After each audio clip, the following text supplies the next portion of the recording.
உண்டாகட்டும். யாத்திராகம புஸ்தகம் 13வது அதிகாரம் 17வது வசனம்.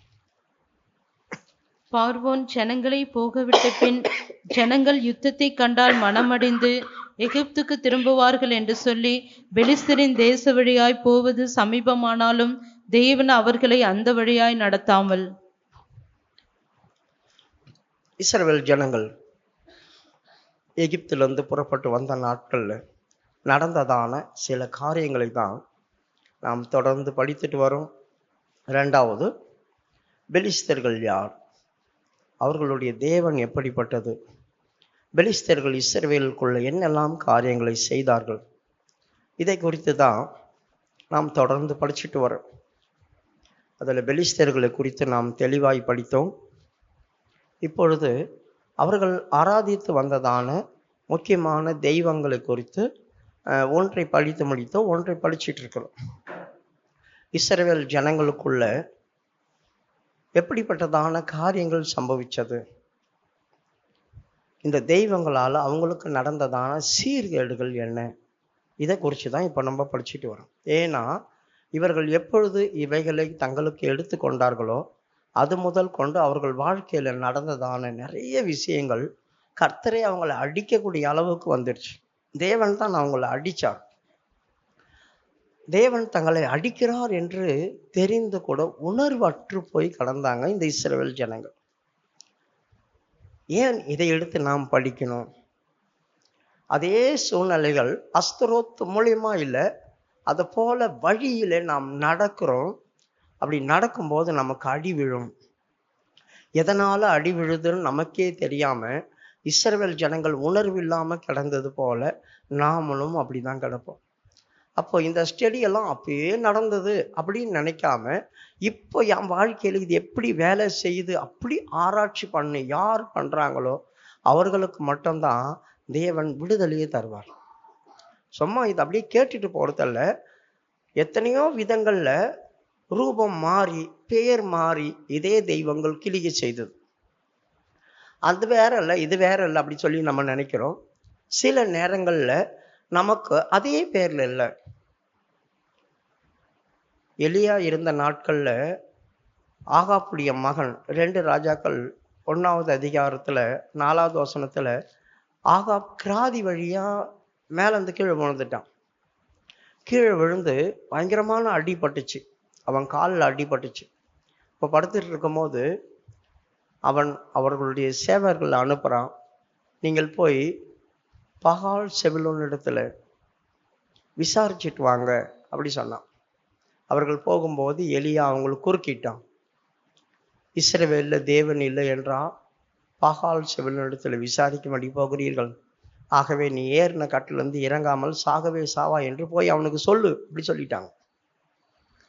பிரியமானவர்களே, பாகால் செபூல் அப்படி சொல்லி பழைய ஏற்பாட்டில் ஒரு பேர் இருந்துச்சு. ஆனால் இயேசு கிறிஸ்துவுடைய காலத்தில் பேயை துரத்தும் போது அந்த ஆசாரியர்களும் பரிசேயர்களும் என்ன சொன்னாங்க? பெயல் செபுல், பாகால் செபுல் மாறி எங்கவோ வந்திருக்கு பேர் மாறி பெயல் செபுல், பிசாசுகளின் தலைவனாகிய பெயல் செபுலை கொண்டு இவன் பேயை துரத்துறான் அப்படின்னு இயேசு கிறிஸ்து சொல்றாங்க. எங்க இருந்தது? இயேசு கிறிஸ்து பிறக்கிறதுக்கு எத்தனையோ நூற்றாண்டுக்கு முன்னால இருந்தது. எத்தனையோ நூற்றாண்டுக்கு முன்னால ஒரு பேர் இருந்துச்சு. அப்படிமா மத்தேயுடைய புஸ்தகத்துல 12:24 பரிசேயர் அதை கேட்டு, இவன் பிசாசுகளின் தலைவனாகிய பெயல் செபுலினாலே பிசாசுகளை துரத்துகிறானே அல்லாமல். பார்த்தீங்களா? அங்க அது படிங்க, ராஜாக்களுடைய புஸ்தகம். இது நிமித்தம் கர்த்தருடைய தூதன் திஸ்பியனாகிய எலியாவை அவன் சொல்லி அனுப்புறான், பாகால் செபுலோனிடத்தில் போய் விசாரிங்க.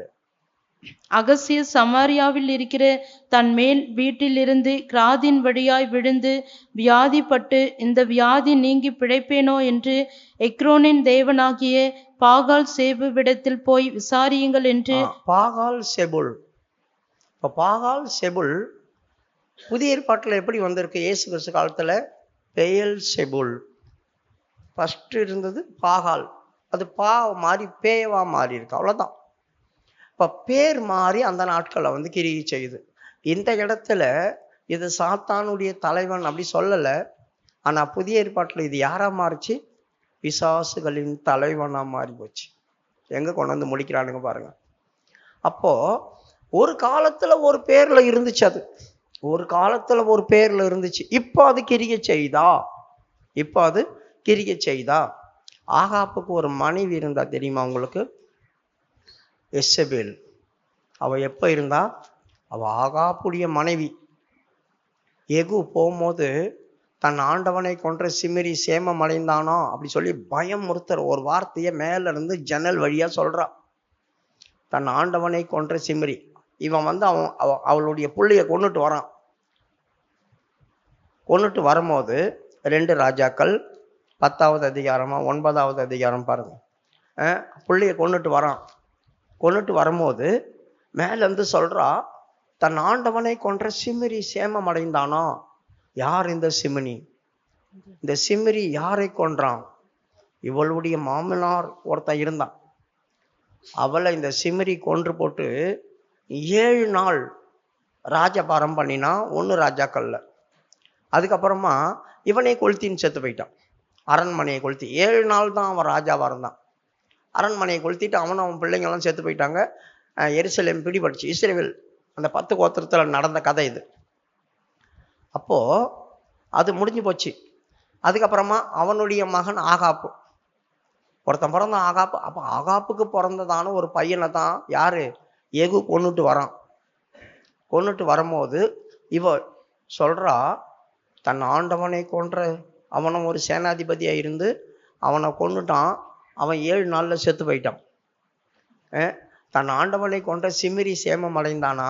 நீயும் உன் ஆண்டவனை கொண்டுட்டு வர, உனக்கும் சேமம் அடைய முடியாது, நீயும் செத்து போயிடுவார அப்படின்னு பயமுறுத்துனா அவளை. 1 ராஜாக்கள் 2 ராஜாக்கள் 9:31. 9:31. எகு ஒளிமுக வாசலில் வந்தபோது அவள் தன் ஆண்டவனை கொன்ற சிம்ரி சேமம் அடைந்தானா என்றாள். பாத்தீங்களா? தன் ஆண்டவனை கொன்ற சிமிரி சேமம் அடைந்தானா. ஏன்னா இஸ்ரவேல்ல பிறந்த எல்லாருக்கும் வம்சத்துல என்ன நடந்ததுன்னு தெரியும். 4 வம்சம் 5 வம்சம் 10 வம்சம் வந்தாலும் அந்த வம்சங்கள்ல நடந்ததான முக்கியமான காரியங்களை தன் பிள்ளைகளுக்கு பிள்ளைகளுக்கு பிள்ளைகளுக்கு சொல்லி கொடுத்துட்டே வருவாங்க. இல்லைன்னா இவனுடைய 3 தலைமுறைக்கு முன்னால நடந்த கதையை இவ சொல்றா. இவனுக்கு நடந்த 2 தலைமுறை, அப்பா அப்புறம் தாத்தா போயிட்டாங்க, அவங்களுக்கு நடந்த கதையை இங்க சொல்றான். அப்ப அவனுக்கு தெரியுமே, அந்த கதை தெரியுதே. அப்ப அதை சொல்லித்தான் பயமுறுத்துறா. ஒருத்தன் செத்து போயிட்டான், நீ அதே மாதிரி செத்து போயிடுவ அப்படி சொல்றான். என்ன நடந்துச்சு அதுக்கப்புறமா? அவன் சொல்றான், என் பட்சத்துல நிற்பவர்கள் யார் அப்படி சொல்லி கேட்டான். 2 பிரதானிகள் எட்டி பார்த்தாங்க. அவளை மேல இருந்து கீழே தள்ளுங்க அப்படி சொன்னாங்க. அவளை மேல இருந்து கீழே தள்ளிட்டாங்க. அவள் தலை கீழே வந்து விழுந்து மண்டை திரிச்சு செவுத்துலலாம் ரத்தம் அடிச்சுதான் செத்து போனான். இவன் என்ன செய்தான்? எகு அவள் மேல் கால் வைத்து ஏறி தாண்டி போய் தான் மேலே போய் புசித்து குடித்தான். யாரு கூட புசித்து குடித்தான்? மேலே போய் அந்த 2 பிரதானிகள் எட்டி பார்த்தாங்களே, ஏன்னா அவங்க சொன்ன பேச்சு கேட்டாங்களே. அதனால இவன் கீழே தள்ளினாங்க. படிமா. அப்பொழுது அவன் தன் முகத்தை அந்த ஜன்னலுக்கு நேராக ஏறெடுத்து, என் பட்சத்தில் இருக்கிறது யார் யார் என்று கேட்டதற்கு 2-3 பிரதானிகள் அவனை எட்டி பார்த்தார்கள். அப்பொழுது அவன், அவளை கீழே தள்ளுங்கள் என்றான். அப்படியே அவளை கீழே தள்ளினதினால் அவளுடைய இரத்தம் சுவரிலும் குதிரைகளிலும் தெரித்தது. அவன் அவளை மிதித்து கொண்டு உள்ளே போய் புசித்து குடித்த பின்பு. நல்லா கவனிங்க, இவளை மிதிச்சு மேல போனா யாரு கூட அவன் சாப்பிட்டான்? இவன் பேச்சை கேட்டு இவனை கீழ்ப்படிஞ்சு நடந்தாங்களே அந்த 3 பேர் பிரதானிகள், அவங்க கூட உட்காந்து இவன் சாப்பிட்டு புசித்து குடித்து சந்தோஷப்பட்டுட்டு அதுக்கப்புறமா சொல்றான், அவள் ஒரு ராஜகுமாரத்தி, அவள் ஒரு ராஜகுமாரத்தி, நீங்க போய் என்ன செய்யுங்க, அவளை எடுத்து அடக்கம் பண்ணுங்க அப்படி சொல்றாங்க. இந்த 3 பேரும் கீழே வந்தானுங்களே. கீழே வரும்போது பார்த்தா என்ன தெரியுமா இருந்துச்சு? மண்டை ஓடும் ஒரே ஒரு கை துண்டு மட்டும்தான் இருந்துச்சாங்க. மிச்சம் அத்தனையும் நாய் சாப்பிட்டு போயிடுச்சு. மிச்சம் அத்தனையும் நாய் சாப்பிட்டு போயிடுச்சு அவளை. அப்போ அவங்க மேலே வந்து சொல்றாங்க, வெறிய மண்டை ஓடும் கை மட்டும்தான் இருக்கு, மிச்சம் எல்லாத்தையும் நாய் சாப்பிட்டு போயிடுச்சு அப்படி சொல்லிட்டு. அகோரமான மரணம் அடைஞ்ச ஒருத்தி, அகோரமான மரணம் அடைஞ்ச ஒருத்தி. அதுக்கப்புறமா வருஷ கணக்காகி இயேசு பிறந்து அப்போஸ்தலர்கள் வந்து எல்லாரும் வந்துட்டாங்க. ஆனா வெளிப்படுத்தல் விசேஷத்துல வரும்போது 7 சபையில ஒரு சபையில இந்த ஆவி கிரியை செய்துட்டு உட்காந்துக்குது. யோசித்து பாருங்க. நம்ம நினைக்கிறோம் எப்பயோ அஸ்தரோத்து இருந்துச்சு, எப்பயோ பாகால் இருந்துச்சு, எப்பயோ இருந்துச்சு, இப்ப வருமா? எந்த காலத்திலயோ இருந்துச்சு, இப்ப அது வேலை செய்யுமா? இப்ப அதை பத்தி நான் என்னத்துக்கு தெரிஞ்சுக்கணும்? நான் சொன்ன முதல் ஒரு காரியம் எப்பயோ நடந்த காரியம். இயேசு கிறிஸ்து காலத்துல பெயல்செபூலா வருது, அங்க பாகால் பெயல்செபூல், இங்க வெறியும் பெயல்செபூல் அப்படி சொல்லி பேர் மாறுது. ஆனா இந்த இடத்துல அவ செத்து போயிட்டாளே. ஆனா ஆண்டவர் என்ன சொல்றார்? எசபேலுடைய ஆவி இன்னும் இந்த இடத்துல கிரியை செய்து அநேகரை வேசித்தனம் பண்றதுக்கு இந்த எசபேலுடைய ஆவி வேலை செய்துட்டு இருக்கு அப்படி சொல்றான். ஆண்டவரே சொல்றார். வெளிப்படுத்தல் 2:20. ஆகிலும் உன் பேரில் எனக்கு குறையுண்டு, என்னவெனில் தன்னை தீர்க்கதரிசி என்று சொல்லுகிற ஏசபேல் என்னும் ஸ்ரீயானவள் என்னுடைய ஊழியக்காரர் வேசித்தனம் பண்ணவும் விக்கிரகங்களுக்கு படைத்தவைகளை புசிக்கவும் அவர்களுக்கு போதித்து. பிரியமானவர்களே, இந்த காரியம் நடந்தது பழைய ஏற்பாட்டுல நடந்த காரியம் பழைய ஏற்பாட்டுல மறைஞ்சு போச்சு. அது பழைய ஏற்பாட்டுல சொல்லவே இல்லை. ஆனா புதிய ஏற்பாட்டுல ஆண்டவர் பப்ளிசிட்டி பண்றார், ஓப்பனா சொல்றார். சில விஷயங்களை நான் சொல்லும் போது உங்களுக்கு சில பேர் ரொம்ப பயங்கர பரிசுத்தவான்கள், அப்படியே பயங்கர பரிசுத்தவான்கள் மூஞ்செல்லாம் சொல்லிக்குது பத்தியா. நான் மரியாதை பத்தி நாட்டிகம் பேசின பேர் கூட அப்படியே மூஞ்செல்லாம் சில பேருக்கு அப்படியே சொல்லிச்சுது. நடந்த காரியத்தை தான் நான் சொல்றேன், சும்மா ஒன்றையும் சொல்ல மாட்டேன், எதையோ கற்பனை பண்ணிலாம் சொல்ல மாட்டேன். என்ன நடந்தது அதான் சொல்லுவேன். பெரிய பரிசுத்தவான் மாதிரி பண்ணிக்குவாங்க சில பேர். இதெல்லாம் பேசலாமா, இப்படியெல்லாம் பேசலாமா அப்படின்னு சொல்லிட்டு அதெல்லாம் சொல்றத விட்டுட்டு சும்மா பிரியமானவர்களே நம்ம எப்படிப்பட்டவங்க, ஆவிக்குரியவங்க, அப்படி இப்படி சொல்லி பண்ண நீ என்னத்த ஆவிக்குரியத்துல வளருவ? என்ன நடந்ததுன்னே தெரியாம உன் வாழ்க்கையில என்னத்த ஆவிக்குரிய ஜீவித்துல நீ வளருவ? எந்த காரியமா இருந்தாலும் ஒரு சில காரியங்கள் பப்ளிக்கா போட்டிருக்குது பைபிள்ல. அதெல்லாம் உங்க கண்ணை திறந்து படிங்க, முட்டை கண்ணை வச்சுக்கிட்டு அதெல்லாம் திறந்து படிங்க, அப்பதான் உங்களுக்கு தெரியும். அதெல்லாம் தெரியாம தான் இஷ்டம் போல பேசுறது, இப்படி பேசலாமா அப்படி பேசலாமா அப்படி சொல்லிட்டு இருக்கிறவங்களாம் போட்டு காய்ச்சின்னு காய்ச்சறது. என்னத்த பரிசுத்தவாட்டிங்களோ என்னத்த பரிசுத்தவான்களோ தெரியல. இப்போ இந்த இடத்துல ஆண்டவர் சொன்னதான காரியம் என்ன தெரியுமா? அவள் தன் ஊழியக்காரர்களை தன்னை தீர்க்கதரிசின்னு பழைய ஏற்பாட்டுல அவ எங்கேயும் சொல்லலை. ஆனா இந்த இடத்துல சொல்றாங்க பாருங்க, அவ எவ்வளவு பேரை கூட்டு வந்தா? தோப்பு விக்கிரக பூசாரிகளை 250 பேரை இவ தனியா வச்சிருந்தா.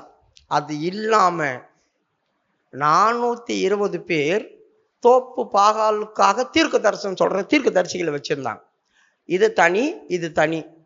இவங்க இந்த 250 பேர் அவங்க வீட்டுல சாப்பிடுவாங்க, அவங்க வீட்டுல எசபேலோட சாப்பிடுறவங்க. இவ அதுக்கு தீர்க்க தரிசி. அவங்க சாப்பிட்டு என்னதான் பண்ணுவாங்க? அவங்களுடைய வேலை முழுதும் வேசித்தனம் பண்றது தான். ஏன்னா அவளுடைய ஊழியக்காரங்க வேசித்தனம் பண்ணிட்டு தான் கடந்தாங்க. பழைய ஏற்பாட்டுல அதிகமான சொல்லாம புதிய ஏற்பாட்டுல அதை ஆண்டவர் பப்ளிசிட்டி பண்ணார். என்ன? இந்த ஆவி சபைக்குள்ள வந்துச்சு, சபைக்குள்ள வந்து சபையில என்னுடைய ஊழியக்காரர்களுக்குள்ளே இந்த ஆவி உள்ள போந்து கிரியை செய்ய ஆரம்பிக்குது. எப்படி பேசுறாரு பாருங்க. அப்பன்னா பழைய ஏற்பாட்டுல இவ என்ன பண்ணி இருந்தா அப்படின்னு இதை வச்சுதான் கண்டுபிடிக்க முடியும். பைபிளை சும்மா குருட்டு வாக்கில் படிச்சுட்டு போகக்கூடாது. ஒரு இடத்துல நடக்கிற சம்பவத்தை இன்னொரு இடத்துல சொல்லப்படும், அதை தேடி நம்ம தான் கண்டுபிடிக்கணும். பைபிள்ல தேடி பாருங்க, ஜோடி இல்லாதது ஒன்றும் இருக்காது. ஆவியானவர் கூட்டி சேர்ப்பார் அப்படி சொல்லி இருக்குது.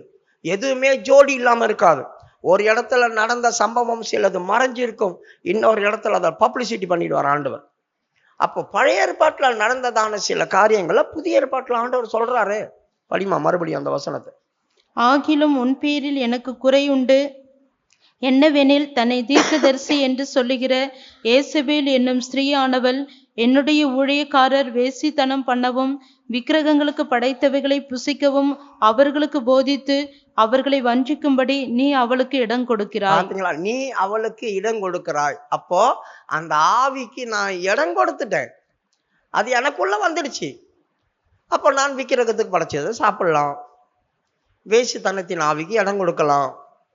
இதெல்லாம் நடக்கிறதான காரியங்கள் எங்க? வெளியே இல்லை, சபையில, சபைக்குள்ள நடக்கிறது. இப்ப இது எங்க இருந்து எங்க வந்திருக்கு பார்த்தீங்களா? யூதா தேசத்துல கூட இல்ல, இது இஸ்ரவேல்ல இருந்துச்சு. அந்த 10 கோத்திரத்துல இருந்த ஆவி. ஆனா இந்த 10 கோத்திரத்துல இருந்த ஆவி எப்பவோ செத்து போச்சு. மண்டையும் கையும் தான் இருந்துச்சு, தலைக்கீழ தள்ளினாங்க. ஆனா இது எங்க வரைக்கும் வந்திருக்கு? இப்போ புதிய ஏற்பாட்டு சபை தொடங்கி 7 சபை தான் இருக்கு ஆசியாவில். ஆசியாவிலேயே 7 சபை தான் இருக்கு. அந்த 7 சபையில ஒரு சபையில பூந்துக்குச்சு, பூந்துட்டு வேலை பண்ணுது. யோசித்து பாருங்க. அப்போ இந்த தெய்வங்கள் எல்லாம் பத்தி நம்ம பேசுறோம் அப்படின்னா, அப்போ இருந்துச்சு அந்த பேர்ல. இப்ப வேற ஒரு காரியத்து மூலியமா கூட கிரியை செய்யலாமே, நம்மளை வஞ்சிக்கலாமே, நம்மளை ஏமாத்தலாமே, நமக்கே தெரியாம அதில் மாட்டிக்கலாமே. நம்ம வேதத்தை தேடி வாசிங்கள், வேதத்தை தேடி வாசிங்கள். நித்திய ஜீவன் அதுல உண்டு. வேதத்துல நித்திய ஜீவன் உண்டு. இதை சரியா விதத்துல நம்ம படிக்கலாம்னா ஏமாந்து நம்மளே கவுந்து விழுந்துருவோம். சரியா படிச்சாதான் அதுல நித்திய ஜீவன் கிடைக்கும். அப்பதான் நான் காப்பாத்திக்க முடியும். என்ன நான் பாதுகாத்து கொள்ளணும் அப்படி சொன்னா நான் சரியா படிச்சாகணும். அதுல அரையும் குறையும் படிச்சு இதெல்லாம் பேசக்கூடாது, இதெல்லாம் பண்ணக்கூடாது, இதெல்லாம் பேசக்கூடாது அப்படி சொல்லிட்டு போகக்கூடாது. நான் ஆழமா போய் பார்த்து தான் ஆகணும். அப்பதான் ஜனங்களுக்கும் தப்பி வைக்கிறதுக்கு வழி சொல்ல முடியும், என்னையும் தப்பி வச்சுக்கணும். இல்லைன்னா நானும் போய் சேர்ந்து கூடனுக்கு வழிகாட்டி கூடன் போய் நானும் கூடனா இருந்து உங்களையும் கூட்ட தன்மையை கொண்டு போய் நேரம் பள்ளத்துல தள்ளிடுவேன். நானும் விழுந்துருவேன் பள்ளத்துல, நீங்களும் சேர்ந்து விழுவீங்க.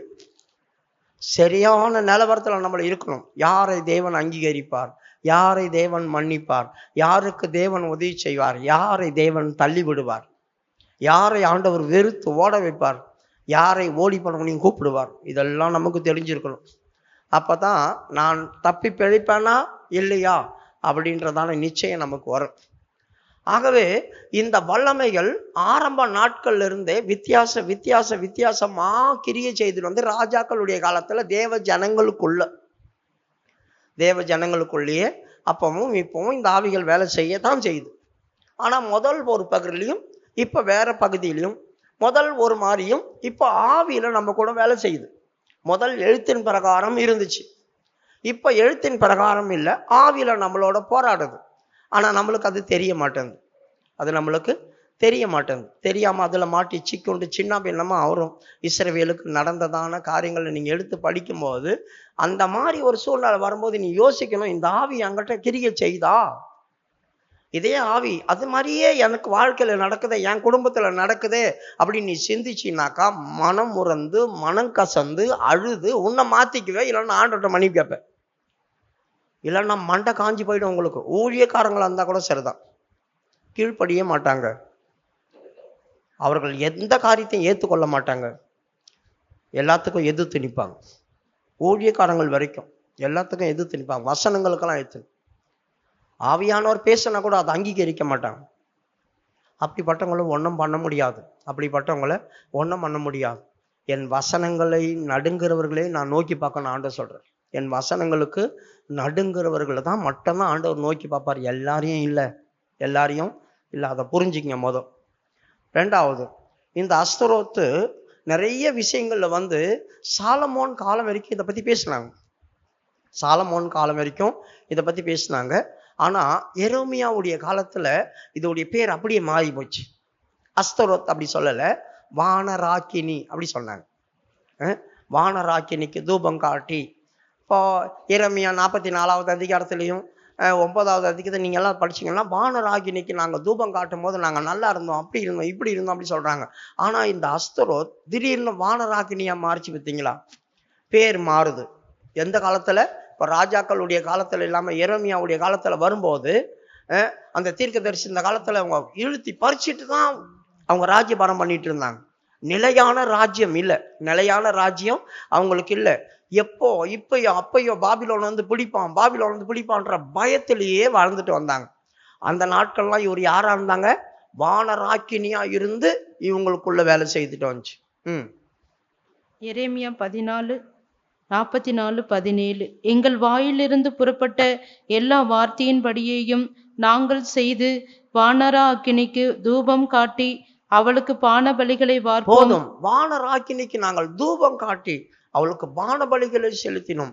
இப்ப அஸ்தரோத்து யாரா மாறிட்டா? வானராக்கினியா மாறிட்டா. இப்ப பேர் அப்படியே மாறி போச்சு. இப்ப நம்ம அஸ்தரோத்து வேற, இந்த வானராக்கினி வேற. இப்ப படிக்க தெரியாதவங்க, வேதத்தை சரியா புரிஞ்சிக்காதவங்க, வேதத்தை பத்தி தெரியாதவங்க என்ன பண்ணுவாங்க? அவ வேற இவ வேற. அது அந்த காலத்துல இருந்தது. இது எரேமியா காலத்துல இருந்தது. இது வானராக்கினின்னு சொல்றாங்க, அது அஸ்தரோத்துன்னு சொல்றாங்க. பிரியமானவர்களே, எத்தனையோ இடங்கள்ல பேர் மாறி பேர் மாறி பேர் மாறி பேர் மாறி எத்தனை ஜாதிகள் இருந்துச்சு இஸ்ரவேலை சுத்தி. அந்த ஜாதிகளுக்குள்ளெல்லாம் ஒவ்வொரு இடத்துலையும் ஒவ்வொரு பேர் இருந்துச்சு. ஒவ்வொரு பேர் அவங்களா வச்சுக்கிட்டாங்க. அவங்களுக்கு எந்த அந்த அஸ்தரோத்தை எடுத்து அவங்களுடைய தெய்வம், அவங்களுக்கு என்ன பேர் பிடிச்சிருக்கோ அந்த பேரை வச்சுக்கிட்டாங்க. அப்ப நம்ம இதெல்லாம் வேற தெய்வம் வேற தெய்வம் சொல்ல முடியுமா? ஒரே ஆள் தான் உருமாறி உருமாறி பேர் மாறி பேர் மாறி வந்துட்டே இருக்குது, கிரியை செய்துட்டே இருக்குது. இப்போ இது சாலமோன் நாட்கள் வரைக்கும் இந்த அஸ்தரோத்தை போலவே கிரியை செய்தது. சாலமோன் இதில் விழுந்து போனான். சாலமோனுக்கு அப்புறமா இதை கையில் எடுக்க இஸ்ரவேல் ஜனங்கள் பயந்தாங்க. இஸ்ரவேல் ஜனங்கள் பயந்தாங்க. ஏன்னா சாலமோனுக்கு விழுந்த அடி அப்படிப்பட்டதான ஒரு அடி அவனுக்கும் அவன் குடும்பத்துக்கும். அதுக்கப்புறம் இதை எடுக்கலை. ஆனால் இதோடைய மகனை எடுத்தாங்க. இதோடைய மகன் யாரு? அவர் தான் பாகால். இந்த மகனை எடுத்தாங்க. இந்த வாரத்தோட அஸ்தரோத்து முடியும். அடுத்த வாரத்துல வந்து இந்த பாகால் நிமித்தம் ஜனங்களுக்கு என்ன சம்பவிச்சது அப்படி சொல்றேன். இப்போ இந்த பாகாலா, இந்த அஸ்தரோத்தால சாலமோனுக்கு நடந்ததான சில காரியங்களை குறித்து பேசுவோம். 11வது அதிகாரம், 1 ராஜாக்கள் 11வது அதிகாரம் 5வது வசனத்துல, இவன் தன்னுடைய மறுமனையாட்டிகள் வேற வேற தேசத்துல இருந்து கல்யாணம் பண்ணானே, அவர்களுக்காக அவர்களை சந்தோஷப்படுத்துறதுக்காக இவன் என்ன செய்தான்? அம்மோனியருடைய கடவுளையும் அந்த கடவுளையும் இந்த கடவுளையும் சேர்த்து வணங்கி அதில் அஸ்தரோத்தையும் உள்ள கொண்டு வந்துட்டான். சாலமோன் சீதோனியரின் தேவியாகிய அஸ்தரோத்தையும் அம்மோனியரின் அருவருப்பாகிய மில்கோமையும் பின்பற்றினான். இப்போ இந்த அஸ்தரோத்து யாருடைய கடவுளா மாறி இருக்கு பார்த்தீங்களா? இது பெலிஸ்தேருடைய கடவுளா இருந்துச்சு. இப்ப யாருடைய கடவுள்? இது சீதோனியருடைய கடவுளா மாறி போச்சு. பெலிஸ்தேர்கள் இப்ப கொஞ்சம் கொஞ்சமா அழிஞ்சு காணாத போயிட்டாங்க. தாவீதுடைய காலத்திலேயே கொஞ்சம் கொஞ்சமா இல்லாம போயிட்டாங்க. சாலமோன் நாட்கள்ல பெலிஸ்தேர்களை குறித்து அந்த அளவுக்கு பேச்சு இல்லை, அந்த அளவுக்கு பேச்சு இல்லை. அவங்க டவுன் ஆயிட்டாங்க. இப்போ அவங்க டவுன் ஆனதுனால இந்த தெய்வம் யாருக்கிட்ட வந்துட்டு? சீதோனியர்கிட்ட வந்துச்சு. படிமா மறுபடியும். சாலமோன் சீதோனியரின் தேவியாகிய அஸ்தரோத்தையும். பாத்தீங்களா? பெலிஸ்தேருடைய கடவுள் இப்ப யாருடைய கடவுளா மாறிச்சு? சீதோனியருடைய கடவுளா மாறி போச்சு. அவங்க எடுத்துக்கிட்டாங்க. இப்ப இவன் என்ன பண்ணான்? மறுபடியும் இஸ்ரவேலை விட்டு துரத்தப்பட்டதை உள்ள கொண்டு வரான். இஸ்ரவேலை விட்டு துரத்தப்பட்டதை இஸ்ரவேலுக்குள்ள கொண்டு வந்தான். நாம் சில நேரங்கள்ல யாரோ துரத்தி இருப்பாங்க சில ஆவிகளை. துரத்தப்பட்டதான ஆவிகளை நம்முடைய விருப்பத்தின் நிமித்தம், நம்முடைய மன விருப்பத்தின் நிமித்தம் நான் உள்ள கொண்டு வந்துருவோம். எனக்கு இது பிடிச்சிருக்கு, எனக்கு இது வேணும் அப்படி சொல்லி என் மன விருப்பத்துக்கு. ஒரு முறை இஸ்ரவேல் ஜனங்கள் வந்து சாமுவேல் கிட்ட சொல்றாங்க, 9வது அதிகாரம் 13வது வசனத்துல 19வது வசனமா பாருங்க. நாங்கள் செய்த எல்லா பாவத்துக்கும் எங்களுக்கு ஒரு ராஜா வேணும், எங்க இஷ்டத்துக்கு ஒரு ஆள் வேணும்னு கேட்டு இந்த பாவத்தை நாங்க கூட்டிக்கிட்டோம் அப்படி சொல்றாங்க. 12-19 பாருங்க. எங்களுக்காக வேண்டிக் கொள்ளும், நாங்கள் செய்த எல்லா பாவத்துக்கும் எங்களுக்கு ஒரு ராஜா வேணும் அப்படி சொல்லி கேட்டு வைங்க. 12வது அதிகாரம் 1 சாமுவேல் 19வது வசனம். சாமுவேலை பார்த்து, நாங்கள் சாகாதபடிக்கு உம்முடைய தேவனாகிய கர்த்தரிடத்தில் உம்முடைய அடியாருக்காக விண்ணப்பம் செய்யும், நாங்கள் செய்த எல்லா பாவங்களோடும் எங்களுக்கு ஒரு ராஜா வேண்டும் என்று கேட்டு இந்த பாவத்தையும் கூட்டிக் கொண்டோம். ஏற்கனவே நிறைய பாவத்தை இவங்க வச்சிருந்தாங்க. அதுக்கப்புறமா என்ன பண்ணாங்க? எங்களுக்கு ஒரு ராஜா வேணும், எங்களை நடத்துறதுக்கு எங்களுக்கு விருப்பமான ஒரு ராஜா வேணும், எங்களுக்கு பிடிச்ச ஒரு ராஜா வேணும். இவர் வேணா அவரு வேணாம், எங்களுக்கு பிடிச்ச ஒரு ராஜா வேணும் அப்படி சொல்லி கேட்டு வாங்கினாங்க. அதுதான் அவங்க செய்ததான பாவம். இன்னொன்னையும் கூட்டிக்கிட்டாங்க. ஏற்கனவே செய்த பாவம் நிறைய, இன்னொரு பாவத்தையும் கூட்டுறாங்க பாருங்க. அதனால அவங்களுக்கு பயங்கரமான பிரச்சனை வந்துச்சு.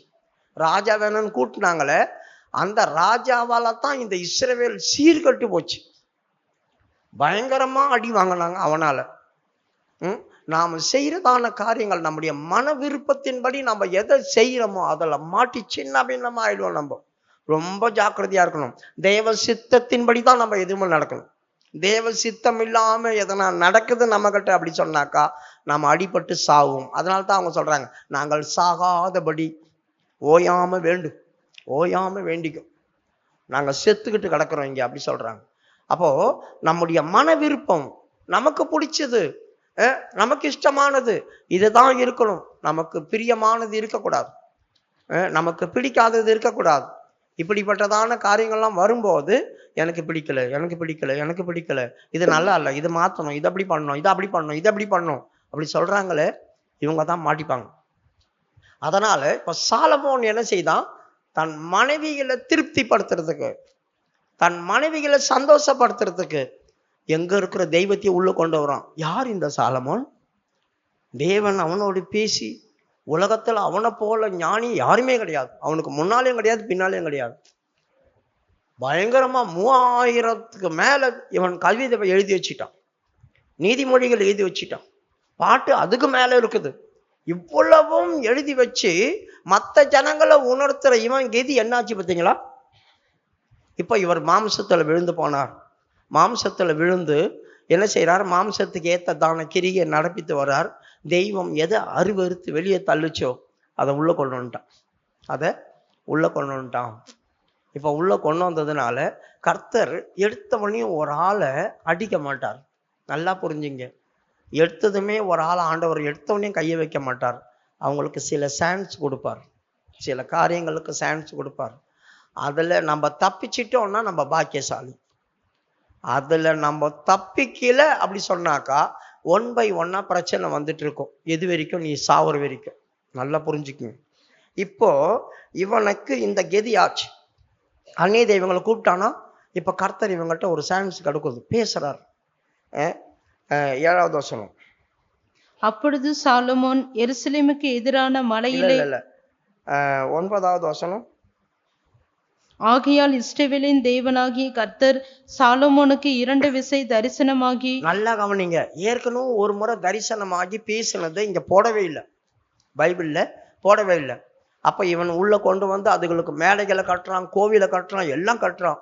அப்படி கட்டுறதுக்கு முன்னால உள்ள கொண்டு வரும்போது சில நேரங்கள்ல கர்த்தர் பேசியிருப்பார் அவங்கள்ட்ட. நீ செய்யறது நல்லதில்லை, நீ பண்றது நல்லதில்லைன்னு பேசியிருப்பார். ஆனா அவன் அதை கேட்கல, அவன் அதை கேட்கல. அப்ப ஒரு முறை முடிஞ்சு போச்சு. ஆனா இந்த வசனத்துல என்ன போட்டிருக்குது? 2வது வசை அவனுக்கு தரிசனமாயிருக்காரு. அப்ப ஒரு வசை தரிசனமாவது சொல்லலையே, 2வது முறை தரிசனமாகி எச்சரிக்கிறத தானே ஆண்டவர் சொல்றார். படிமா 9 மறுபடியும்.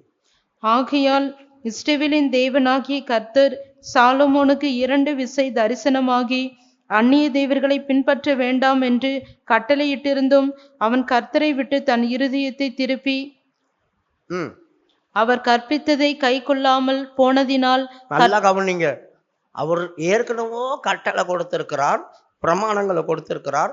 அதை கேட்காம, அதை கேட்கல, அவன் கை கொள்ளாமல் இருதயத்தை திருப்பி அப்படி சொல்லியிருக்குது.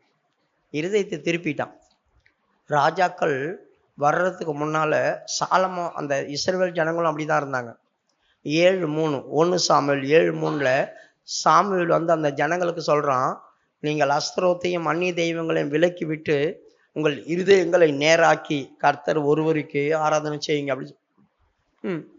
அப்பொழுது சாமுவேல் இஸ்ரவேல் குடும்பத்தார் யாவரையும் நோக்கி, நீங்கள் உங்கள் முழு இருதயத்தோடும் கர்த்தரிடத்தில் திரும்புகிறவர்களானால் அந்நிய தேவர்களையும் அஸ்தரோத்தையும் உங்கள் நடுவிலிருந்து விலக்கி உங்கள் இருதயத்தை கர்த்தருக்கு நேராக்கி. நல்லா கவனிங்க, உங்கள் இருதயத்தை கர்த்தருக்கு நேராக்கி அப்படின்னா கர்த்தரை பின்பற்ற உன் இருதயம் திரும்பி போய் கிடக்குது, உன் இருதயம் வேற எங்கேயோ போயிருக்குது. இப்ப இந்த சாலமோனுடைய பத்தி பேசும்போதும் அவனுடைய இருதயம் என்ன செய்யுது? கர்த்தரை விட்டு திரும்பி போச்சு, கர்த்தருக்கு நேரா இல்லை, கர்த்தரை விட்டு திரும்பி போச்சு. இப்ப கர்த்தரை விட்டு திரும்பினா என்ன நடக்கும் யோசித்து பாருங்க. 2 தரம் அவனுக்கு தரிசனமாகி ஆண்டவர் ஏற்கனவே அவனை கட்டளை வேற கொடுத்திருக்கிறார், இப்படி பண்ணக்கூடாது, நீ பண்றது தப்புன்னு சொன்ன பிறகும் பண்றானே. ஏற்கனவே ஒரு முறை கடிந்து கொண்டிருக்கிறார், அதை கேட்கும் மறுபடியும் பண்ணும்போது எப்படி இருக்கும்? அதுக்கப்புறம் தான் சகாயம் இல்லாமல் போயிடும், சகாயம் அதுக்கப்புறம் கிடைக்காது.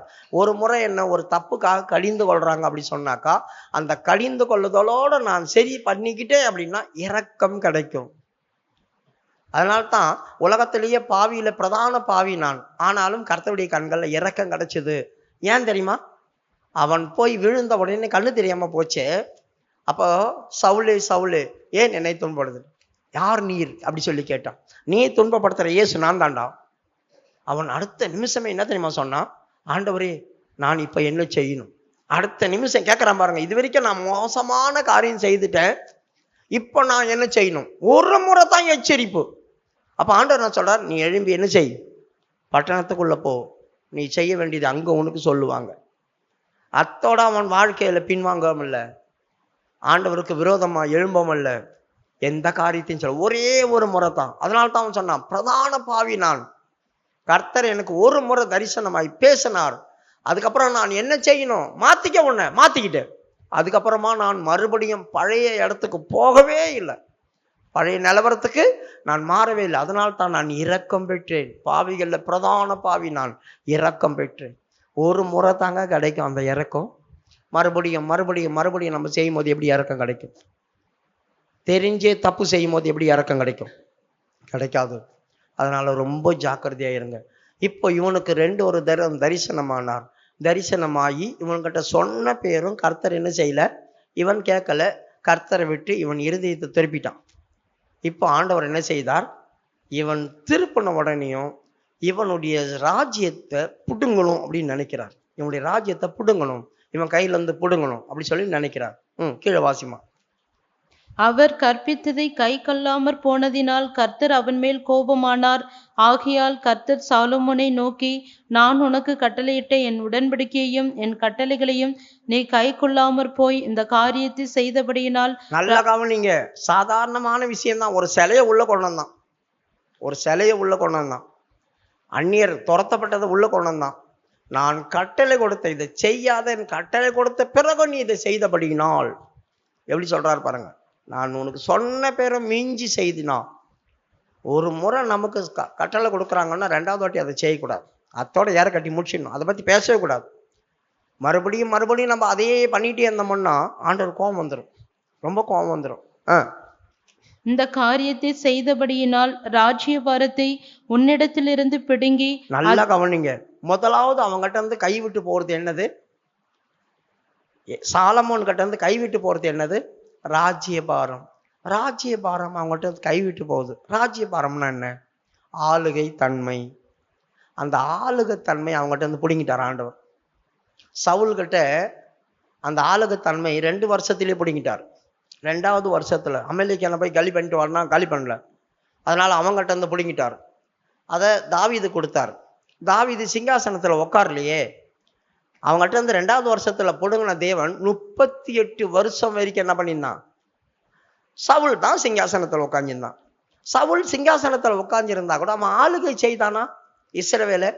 பயம் பயம் கலக்கம், பயம் கலக்கம், பயம் கலக்கம், பயம் இருந்துட்டே இருந்தான். அவன் ராஜா. அவனுடைய ஜீவியத்துல எந்த காரியமும் வாய்க்கவே இல்லை. போராம அவன் வாழ்க்கையில வந்துச்சு, பயம் வந்துச்சு.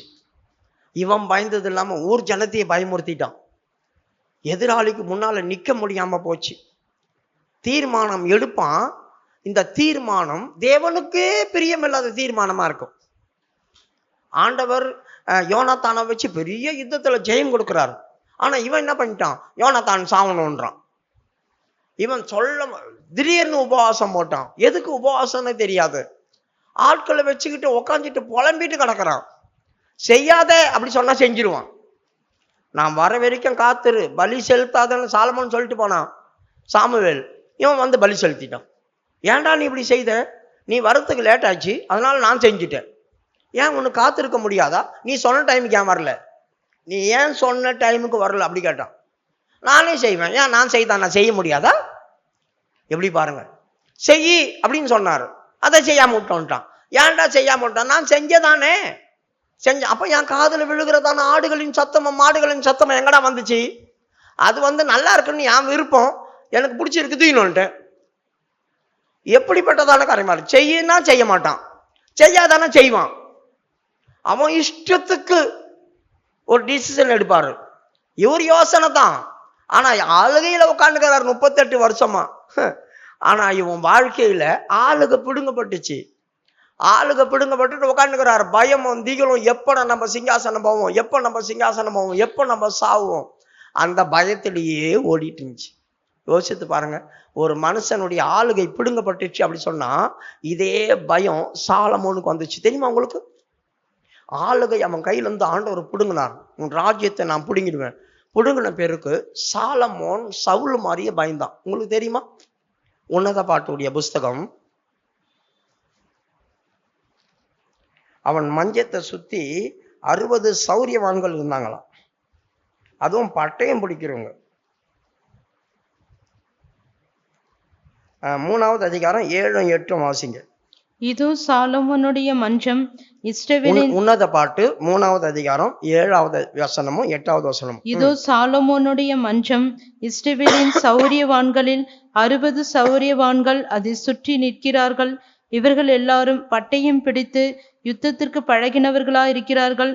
ராக்கால பயத்தின் நிமித்தம் அவனவனுடைய பட்டயம் அவனவன் அறையில் இருக்கிறது. நல்ல கவனிங்க, சாலமோனுக்கு பயம். நைட்ல கூட தூக்கம் வரல. நைட்ல கூட தூக்கம் வரல. அவன் படுத்துட்டு இருக்கிறான். 60 சௌரியவான்கள், பராக்கிரமசாலிகள் அவன் பெட்டை சுத்தி இருக்கணும். டெய்லியும் பயம் பயம் பயம். ராக்கால பயத்தினால அவங்கெல்லாம் பட்டைய அறையில கட்டி இருக்கணும், வெளியே கையில வச்சிருக்க கூடாது. இவன் தூங்கும் போது அது வேற பயம். இவனுங்களே எவனா ஒருத்தன் என்னை கொண்டுட்டான்னா அதனால தூக்கம் வராது, தூக்கம் வராது, அந்த பயம் வேற. யோசித்து பாருங்க, ஒரு மனுஷன் கையில இருந்து ஆளுகை பிடுங்கப்படுது, ராஜ்யபாரம் பிடுங்கப்படுது அப்படி சொன்னா முதல்ல அவங்களை அட்டாக் பண்றது பயம்தான். ஆதாமுக்கும் ஏவாளுக்கும் முதல் பிடிச்ச பேய் எது? சகலத்தையும் அடக்கி ஆண்டுகொள் அப்படி சொன்னார். ஆளுகை தன்மையை கொடுத்தார். அந்த ஆளுகை வேற ஒருத்தன் கையில போயிடுச்சு, பாம்பு கட்ட போயிடுச்சு. முதலாவது அவங்களுக்கு என்ன வந்துச்சு? தேவரீர் தோட்டத்தில் உங்களுடைய சத்தத்தை கேட்டு பயந்து நாங்க விருட்சத்து பக்கத்துல போய் ஒழிச்சுக்கிட்டோம். இப்ப முதல்ல அவங்களுக்கு பிடிச்ச ஆவி என்னது? பயம். யாருடைய ஆளுகை தன்மை பிடுங்கப்படுதோ கொஞ்சம் கொஞ்சமா பயம் அவங்கள ஆட்டி படைக்கும். எனக்கு என்ன ஆகுமோ, எனக்கு என்ன சம்பவிக்குமோ, எனக்கு இது நடக்குமோ, எனக்கு அது நடக்குமோ, எனக்கு இப்படி ஆயிடுமோ, எனக்கு அப்படி ஆயிடுமோ, எனக்கு என்ன சம்பவிக்க போதும், அந்த பயம் இருதயத்தை விட்டு போகவே போகாது. அப்படி உனக்கு இருக்குதுன்னா நீ நினைச்சிக்கோ, உன் ஆளுகையை கர்த்தர் பிடுங்கி வச்சிருக்கிறார். அப்ப நம்ம என்ன பண்ணணும்? ஆண்டவர் சமூகத்துல தங்களை தாழ்த்தி அழுது புலம்பியாவது மறுபடியும் அந்த ஸ்தானத்தை பிடிச்சிக்கணும். மறுபடியும் அந்த ஸ்தானத்தை நம்ம என்ன செய்யணும்? பிடிச்சிக்கணும். மறுபடியுமா இஸ்ரவேல் மேல் என் ஆவியை ஊற்றினபடினால் இப்ப மறுபடியும் ஆண்டவர் அந்த ஆவியை ஊத்துவார். இனி என் முகத்தை நான் அவர்களுக்கு மறைப்பதில்லை அப்படி சொல்லி. அப்ப சாலமோனுடைய ஆளுகை தன்மை பிடுங்கப்பட்ட போது நம்ம என்னைக்கு என்ன படிச்சிருக்கோமா? சாலமோன் பயந்தானா, சாலமோன் பயந்துட்டு கடந்தானா அப்படி சொல்லி என்னைக்கு என்ன படிச்சிருப்போமா? சவுல் பயந்தான். எப்ப பயம் வந்துச்சு? ஆளுகை பிடுங்கப்பட்ட போது. அப்ப சாலமோனுக்கு பயம் வந்துச்சா? இருக்குதே, வேதத்துல வாசிக்கணும். தூக்கம் இல்லாம பயந்துட்டு கடந்தானே. ராக்காலத்துல எவ்வளவு பயம் அவனுக்கு இருந்துச்சு. எதுக்கு? 60 பேர் நிக்கணும், ஒருத்தன் 2 பேர் இல்ல, 60 பேர் சுத்தி நிக்கணும். ஒருத்தன் கத்தியத்து கொண்டா கூட, ஏய் ராஜா நீ அப்படி இருக்கக்கூடாது, நீ தள்ளிப்போ, இவன் அவனை வெட்டுவான், இவனை வெட்டுவான், அந்த மாதிரி நடக்கும். அதனால தான் 60 பேர் அவனை சுத்தி மஞ்சத்தை சுத்தி நின்னாங்களாம். மறுபடியும் 8வது வசனம், உன்னத பாட்டு 3:8. இவர்கள் எல்லாரும் பட்டயம் பிடித்து யுத்தத்துக்கு பழகினவர்களா இருக்கிறார்கள். ராக்கால பயத்தின் நிமித்தம் அவனவனுடைய பட்டயம் அவனவன் அறையில் இருக்கிறது. ராக்கால பயத்தின் நிமித்தம் பட்டயத்தை கையில எடுத்துடக்கூடாது. அறையில் வை, அறையில் வை, அறையில் வை. பட்டயத்தை கையில எடுக்கூடாது. கையை தூக்கு, கையை தூக்கு, கையை தூக்கு. பயம். கையை தூக்கியே நில்லு, நைட்டு ஃபுல்லா நில்லு. எப்படி இருக்கும் அவனுங்களுக்கு? எப்படி இருக்கும்? சாலமோன் அப்ப என்ன பயம் பயந்துருப்பான். யோசித்து பாருங்க. யாருடைய ஆளுகை தன்மை பிடுங்கப்படுதோ முதல்ல அவங்களை அட்டாக் பண்றது பயத்தின் ஆவி. பயத்தின் ஆவி அவங்கள பிடிச்சிக்கும். சின்ன சின்ன விஷயத்துக்கெல்லாம் பயப்படுவாங்க. சின்ன சின்ன விஷயத்தெல்லாம் வேர்த்துரும். சின்ன சின்ன விஷயத்துக்கெல்லாம் கைகாலெல்லாம் நடுங்க, தட தட தட தட தடன்னு உதரும். மேனே மேனே தெக்கல் உபாசி அப்படி சொல்லிட்டாங்க. மேனே மேனே தெக்கல் உபாசி அப்படி சொல்றா என்ன அர்த்தம்? இதோ உன்னுடைய ராஜ்யம் தராசில நிக்க வச்சு மட்டிட்டு உன் ராஜ்யத்தை உன் கையில இருந்து இன்னைக்கு நைட்டே பிடுங்குறான்டா அப்படி சொன்னார் ஆண்டவர். நைட்டே பிடுங்குறான் அப்படி சொன்னார். அவ்வளவுதான். காலெல்லாம் தட தட தட தட தடன்னு ஆடுது. இடுப்புல இருக்கிறதெல்லாம் கைண்டி விழுந்துருச்சான். அவன் இடுப்பு கட்டுகள் எல்லாம் அருந்து போச்சு. கால் ஒன்னோட ஒண்ணு முட்டுதான். தானியேலுடைய புஸ்தகம் 5வது அதிகாரம்